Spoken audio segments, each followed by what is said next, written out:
Hi guys, once again welcome to our channel and today is the second session of CLAT 2020 current affairs.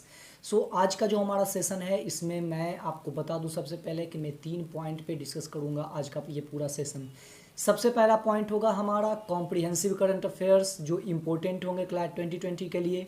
इसके अलावा कुछ ऐसे current affairs जो comprehensive तो नहीं होंगे लेकिन शॉर्ट करंट अफेयर्स होते हैं, कुछ उसको डिस्कस करूंगा।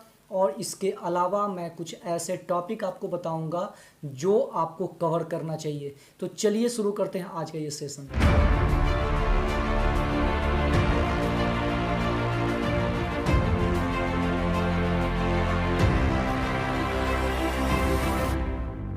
अकॉर्डिंग टू आवर प्रॉमिस मैंने आपसे बताया था कि क्लैट 2020 के लिए करंट अफेयर्स का पूरा सेशन होगा। तो इस सेशन में मैं आपसे कुछ और भी करंट अफेयर्स को डिस्कस करूंगा जो बहुत ही इम्पोर्टेंट होंगे आपके लिए। तो आप सबसे पहला काम आप ये करें कि आप एक नोट्स ज़रूर तैयार करें, आप एक पेपर और पेन लेकर ज़रूर बैठें इस सेशन में, ताकि जो भी मैं आपको बताऊं उसको आप कुछ नोट ज़रूर कर सकें। तो चलिए शुरू कर लेते हैं आज का ये सेशन। तो सबसे पहले मैं बात करने वाला हूँ जीएसटी के ऊपर। 2019-20 में जो जीएसटी का मैटर रहा उसमें कुछ चेंजेस आए थे। तो जीएसटी के मैटर पे जो चेंजेस हुए थे मैं थोड़ा उसको जानूंगा और इसके अलावा मैं आपको ये बताऊंगा कि उसका बैकग्राउंड क्या था, क्योंकि ये दोनों चीज़ें आपके लिए जाननी ज़रूरी है। तो सबसे पहली बात ये कि जीएसटी का फुल फॉर्म क्या होता है। तो जीएसटी का फुल फॉर्म होता है गुड्स एंड सर्विस टैक्स। और ये जो जीएसटी है 2018 में इसे पहली बार जीएसटी डे के रूप में सेलिब्रेट किया गया था। And the 1 July 2019 being celebrated as GST Day, and this is not the first GST Day, this is second GST Day in 2019, and the first GST Day is 1 July 2018 was celebrated, and this year marks the second anniversary of goods and service tax in 2019, and on this day finance ministry will be introducing new return system। New return system finance ministry ने introduce किया और जो new return system थे उसका नाम क्या है, सहज और सुगम। दो नेम है, दो रिटर्न सिस्टम इंट्रोड्यूस किए गए, सहज और सुगम। And the GST accommodation certificates, एक सर्टिफिकेशन की भी बात की गई, will be awarded to central board of indirect tax and customs. ये उसे दिया जाएगा जो जीएसटी के इम्प्लीमेंटेशन में बहुत ही अच्छा वर्क करेंगे, यानी कि वैसे ऑफिसर्स जो जीएसटी के इम्प्लीमेंटेशन में बहुत अच्छा वर्क करेंगे उनको ये जीएसटी अकोमोडेशन सर्टिफिकेट दिया जाएगा। तो ये तो थे 2019 में जो नई चीज़ें हुई वो आपके लिए। इसके अलावा आपके कॉम्प्रिहेंसिव करंट अफेयर्स का एक सबसे बड़ा इशू ये है कि कुछ बैकग्राउंड भी पूछे जा सकते हैं उस टॉपिक से रिलेटेड। तो चलिए थोड़ा सा ये जान लेते हैं कि जीएसटी का बैकग्राउंड क्या है, उसके बारे में थोड़ा जान लेते हैं। तो जीएसटी यानी कि goods and service tax. Goods and service tax यानी कि जीएसटी ये एक इनडायरेक्ट टैक्स है जो पहले दूसरे बहुत तरह के टैक्स हुआ करते थे उन सभी टैक्स को कंबाइन करके उसको रिप्लेस किया गया एक सिंगल टैक्स के रूप में GST. And under GST regime tax is levied at every point of sale. ये क्या होगा, पॉइंट ऑफ सेल पे डिपेंड करता है। और इसके साथ साथ जो एक और इम्पोर्टेंट चीज़ ये है कि ये 3 टाइप के होते हैं। जीएसटी का जो टाइप होता है वो 3 तरीके के जीएसटी होते हैं। सबसे पहला सीजीएसटी यानी कि सेंट्रल जीएसटी, दूसरा एसजीएसटी यानी कि स्टेट जीएसटी, और तीसरा आईजीएसटी यानी कि इंटीग्रेटेड जीएसटी। तो ये 3 टाइप के जीएसटी होते हैं, सेंट्रल जीएसटी, स्टेट जीएसटी और आईजीएसटी। तो आपको इसमें इंपॉर्टेंट क्या है, आपको जीएसटी पे कोई अगर आर्टिकल मिलता है तो आप उसे जरूर पढ़ें और नोट्स जरूर बनाएं। आज मैं जो सेशन कर रहा हूँ इसके बारे में भी मैं आपको बार बार बता रहा हूँ कि आप इसका नोट्स जरूर प्रिपेयर कीजिए, क्योंकि मैं ये एश्योर कर रहा हूँ आपको कि क्लैट 2020 में इससे अच्छे खासे क्वेश्चन आएंगे। एश्योर रहिए इस बात के लिए। And the next point is some international topic. अगर मैं इंटरनेशनल टॉपिक की बात करूं तो उसमें रसिया के साथ इंडिया का एक डील हुआ है। इंडिया एक डील साइन किया है रसिया के साथ। अगर मैं इसके बारे में बात करूं तो ये लगभग 200 करोड़ का एक डील है, ये 200 करोड़ का। India has signed ₹200 crore deal with Russia for acquiring sturm track anti system missile. एक एंटी सिस्टम मिसाइल के लिए ये डील हुआ था for its fleet of Mi-35 attack choppers of Indian air force. और ये किसके लिए है? Mi-35 attack choppers Indian air force के लिए ये डील साइन किया जा रहा है, यानी कि ये जो एंटी टैंक मिसाइल होगा वो इसमें यूज किया जाएगा। And this deal has been signed under emergency clauses through which missiles would be supplied within 3 months of contract signing. अगर इमरजेंसी क्लाउज के अंडर अगर ये डील अगर साइन किया जाता है तो 3 महीने के अंदर वो कॉन्ट्रैक्ट डन होगा, यानी जो सप्लाई होंगे वो स्टार्ट हो जाएंगे। और सबसे इम्पोर्टेंट पॉइंट ये है इस टॉपिक में कि इसमें एक वर्ड यूज किया गया इमरजेंसी क्लाउज, तो इसे भी जानना जरूरी है कि इमरजेंसी क्लाउज होता क्या है। तो चलिए हम जान लेते हैं कि इमरजेंसी क्लाउज क्या होता है। With in few weeks after Pulwama terror attack, आपको पता ही होगा पुलवामा टेरर अटैक के बारे में। पुलवामा टेरर अटैक के बाद अलग अलग हथियार या और भी डिफेंस की चीज़ों की ज़रूरत महसूस ज़्यादा की जाने लगी। तो इसके लिए बहुत सारे प्रॉब्लम्स होते हैं कोई भी डील होने के बाद, कि बहुत सारे नॉर्म्स को फॉलो करना पड़ता है। तो उसको थोड़ा सा ईजी करने के लिए एक नया क्लाउज ऐड किया गया, वो था इमरजेंसी क्लाउज। अब हम बात करते हैं कि इससे होता क्या है। So emergency powers given to three services they can procure equipment for their choice within 3 months at a cost of about rupees 300 crore per case. And second, IAF, Indian Air Force, has emerged as front runner in terms of weapon acquisition under emergency procurement, followed by Indian Army. बहुत ज़्यादा important हो गया है Indian air force Indian army के साथ साथ, तो उसको थोड़ा सा स्ट्रॉन्ग बनाना भी जरूरी है। And the third point is under emergency provisions Indian air force has acquired also spice 2000 stand off weapon system, spice 2000 stand off weapon system along with the number of spare and air to air missile deal. तो ये जो India ने रसिया के साथ जो deal sign किया, इस पे जो सबसे इम्पोर्टेंट आपके लिए एक जो वर्ड यूज हुए वो हुआ इमरजेंसी क्लाउज या इमरजेंसी पावर। तो इसके बारे में मैंने आपको बताया, ये आप जरूर नोट करें, इसको आप माइंड में जरूर रखिएगा। मे बी इससे रिलेटेड क्वेश्चन आ सकते हैं इंटरनेशनल टॉपिक अगर अवेलेबल रहा तो। And the next point is European union के न्यू प्रेसिडेंट का election. So new president of European union commission, अगर यूरोपियन यूनियन कमीशन के न्यू प्रेसिडेंट की अगर मैं बात करूं तो सबसे पहले मैं आपको बता दूं कि जर्मनी के उर्सुला वॉन डर लेyen ये एक लेडी हैं जिनको यूरोपियन यूनियन का लीडर अपॉइंट किया गया है। इसके साथ ही साथ ये नेक्स्ट चीफ एग्जीक्यूटिव होंगी, और चीफ एग्जीक्यूटिव कहने का मतलब होता है कि यूरोपियन यूनियन का या यूरोपियन कमीशन का प्रेसिडेंट होना। तो यूरोपियन कमीशन का प्रेसिडेंट वर्ड यूज किया जाए या चीफ एग्जीक्यूटिव वर्ड यूज किया जाए यूरोपियन यूनियन का, दोनों एक ही पोजीशन होता है। सो ये जर्मनी की जो ये लेडी हैं उर्सुला वॉन डर लेyen, ये न्यू प्रेसिडेंट इलेक्ट की गई हैं। और अगर इसके अलावा और मैं बताऊं तो ये जीन क्लॉड जंकर को इन्होंने रिप्लेस किया है। और इसके अलावा आपको ये भी जानना चाहिए कि ये यूरोपियन यूनियन कमीशन क्या होता है, इसके बारे में थोड़ा सा इन्फॉर्मेशन मैं आपको दे देता हूँ।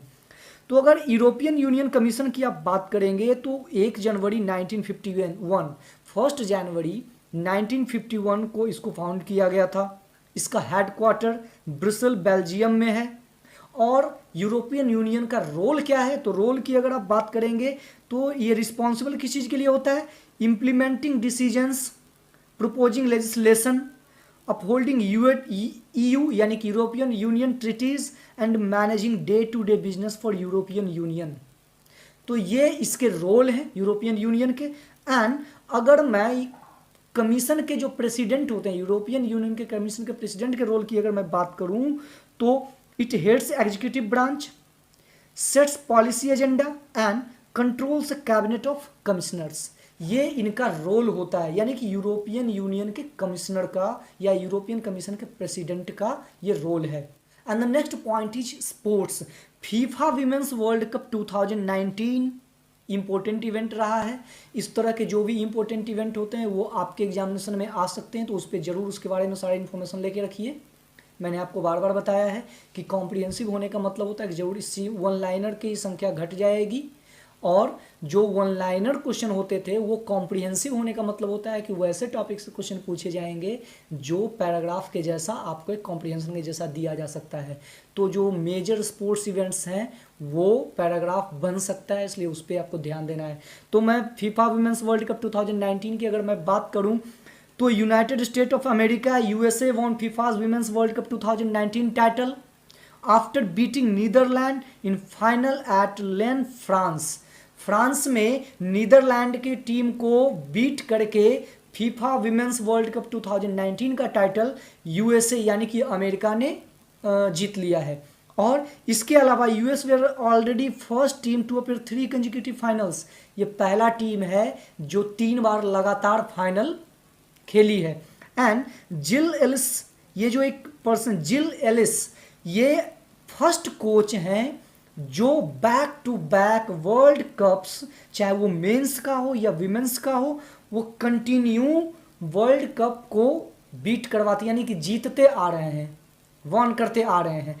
एंड ये तब से 1930 से ही ये मेन हो या विमेन हो, इसके कोच कंटिन्यू बनते आ रहे हैं। So the second point is USA was the only non European team. America इकलौता नॉन यूरोपियन टीम है जो क्वार्टर फाइनल में पहुंचा है, फ्रांस के क्वार्टर फाइनल में पहुंचा है। सो इसके बहुत सारे फीफा वर्ल्ड कप में यूएसए विमेंस टीम का बहुत सारा अचीवमेंट है जो मैं आपको बता रहा हूं। And the next is Megan Rapinoe. इन्होंने golden boot award FIFA World Cup women's World Cup में इन्होंने अचीव किया, और इनको जो ये जो अवार्ड मिला है ये 6 गोल और 3 असिस्ट के फिनिशिंग पे मिला है। And she also to golden ball award. सिर्फ एक ही नहीं, ये गोल्डन बूट के साथ साथ गोल्डन बॉल अवार्ड भी इनको मिला। किस चीज़ के लिए? बेस्ट प्लेयर फॉर टूर्नामेंट के लिए। तो ये फीफा विमेंस वर्ल्ड कप 2019 के इम्पोर्टेंट पॉइंट थे।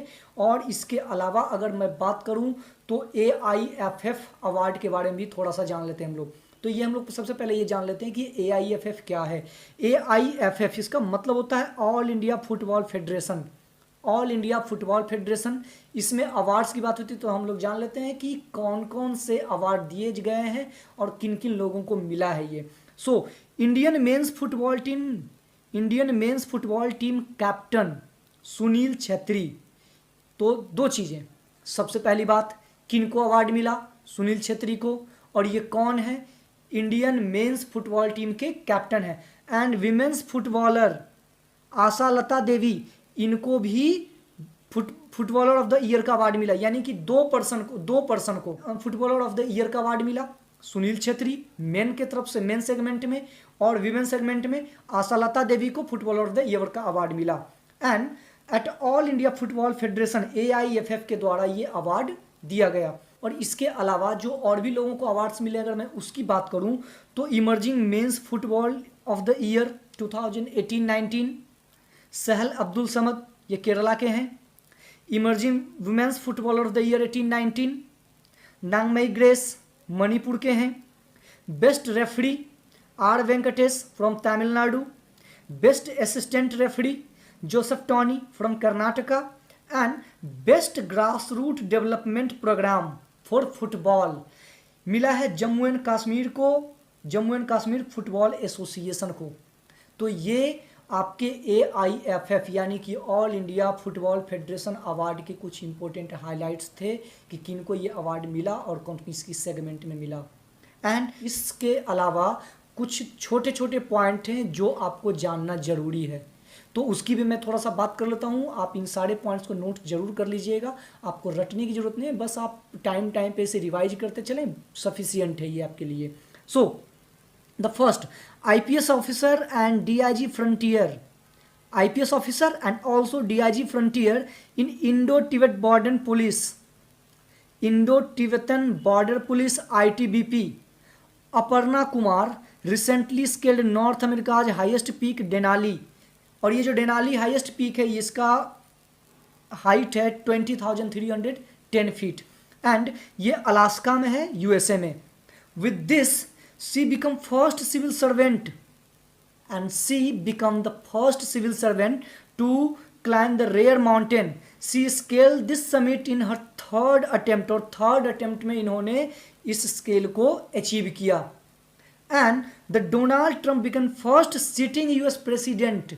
डोनाल्ड ट्रंप पहले प्रेसिडेंट थे, सिटिंग प्रेसिडेंट, जो democratic people's of republic of Korea यानी कि नॉर्थ कोरिया विजिट किए थे. इससे पहले कोई भी sitting president north Korea visit नहीं किए थे. और इसके साथ ही साथ तमिलनाडु गवर्नमेंट ने एक बटरफ्लाई की एक स्पीसीज है तमिल लेमन. इस बटरफ्लाईज के इस स्पीसीज को ऑफिशियली स्टेट बटरफ्लाई डिक्लेयर किया है तमिलनाडु ने.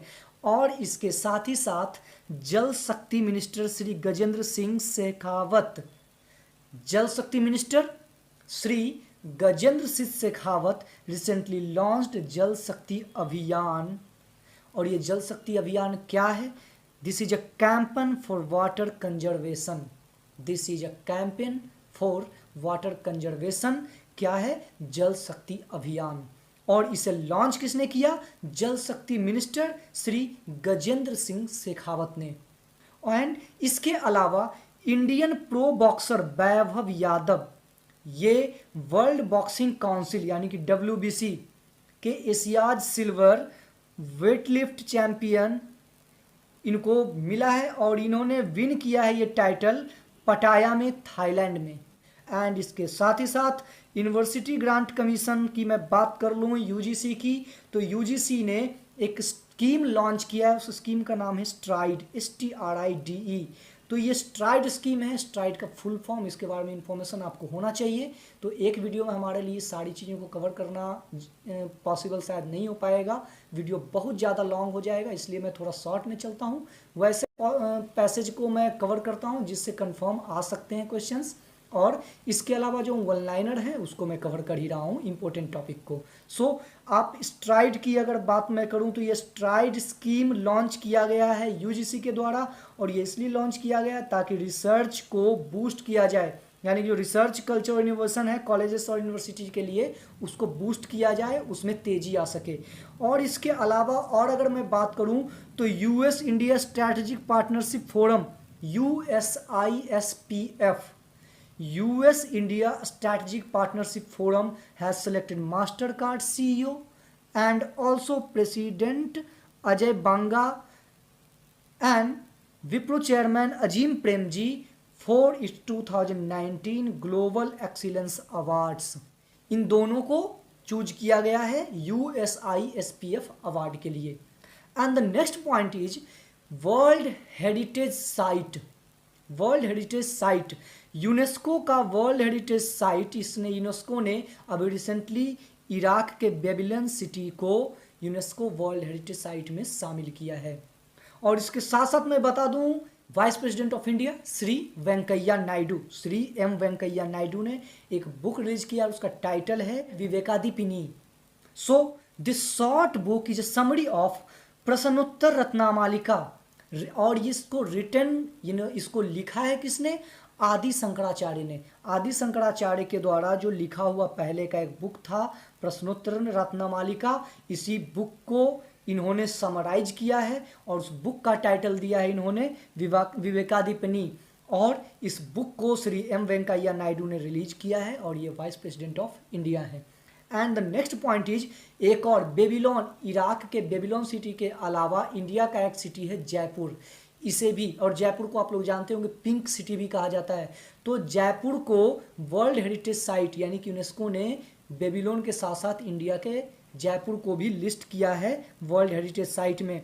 And Indian sprinter Hima Das, आप लोग इनका नाम तो जानते ही होंगी.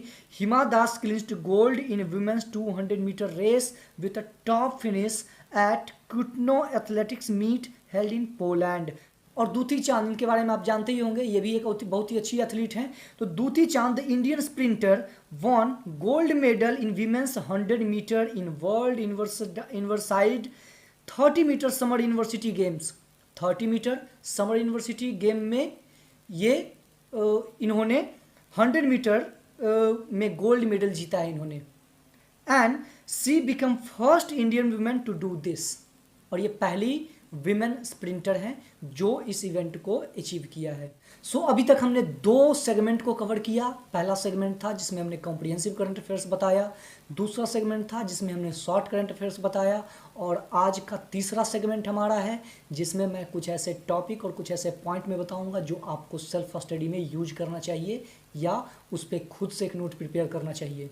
सो इस सेगमेंट में हम लोग देख लेते हैं कि कौन कौन से टॉपिक को कवर करना है। तो आपको जीएसटी अपीलेट ट्रिब्यूनल के बारे में आपको प्रॉपर इन्फॉर्मेशन होना चाहिए। आप लीगल के स्टूडेंट हैं तो आपको ये जानकारी होनी चाहिए कि जीएसटी अपीलेट ट्रिब्यूनल क्या है और इसका फॉर्मेशन कैसे होता है और इसका वर्किंग क्या है और क्या पूरा का पूरा प्रोसीजर है इसका। इसके साथ साथ 7 समिट चैलेंज, जो 7 समिट चैलेंज की बात मैंने आज के सेशन में की थी कॉम्प्रिहेंसिव करंट अफेयर्स में, तो 7 समिट चैलेंज क्या है इसके बारे में भी आपको पता रखना पड़ेगा और इसको जानना चाहिए। और इसके अलावा armed forces special power act AFSPA, इसके बारे में भी आपको इन्फॉर्मेशन होना चाहिए। ये एक एक्ट है, इसके बारे में इन्फॉर्मेशन होना चाहिए। और अगर आपको इस पे इन्फॉर्मेशन गैदर करने में कुछ प्रॉब्लम होती है तो आप हमें कमेंट बॉक्स में बताएंगे, मैं इस पे वीडियो प्रिपेयर कर दूंगा आपके लिए।